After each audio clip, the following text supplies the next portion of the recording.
ফজরের নামাজ না পড়ে তোমরা যারা ঘুমাও, আমারে মাফ কইরো, আমি তোমাদের একটা শক্ত কথা বলি বাপ, যাদের কপালে ফজরের নামাজের সেজদা নাই, তোমরা সব বাবারা ভাইরা রাস্তার কুত্তার লগে তোমারে মিলাইয়া দেখো, কুত্তার লগে তোমার কোনো পার্থক্য আছে কিনা। সোজা কথা, কুত্তার সাথে মিলাইয়া দেখো, কুত্তার লগে, কুত্তার লগে। ওই জানোয়ার শুধু ঘুমায়, ওই জানোয়ার পেশাব পায়খানা করে, ওই জানোয়ার খাবার খায়, ওই জানোয়ার যৌবনের যৌন চাহিদা পূরণ করে। তুমি জানোয়ার একই রকম, ওই জানোয়ার সেজদা ছাড়া জাগলো, তুমি জানোয়ারও সেজদা ছাড়া জাগলা।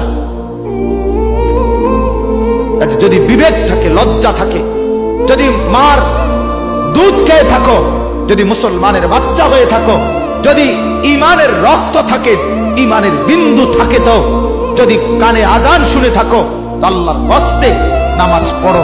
বলো ইনশাআল্লাহ।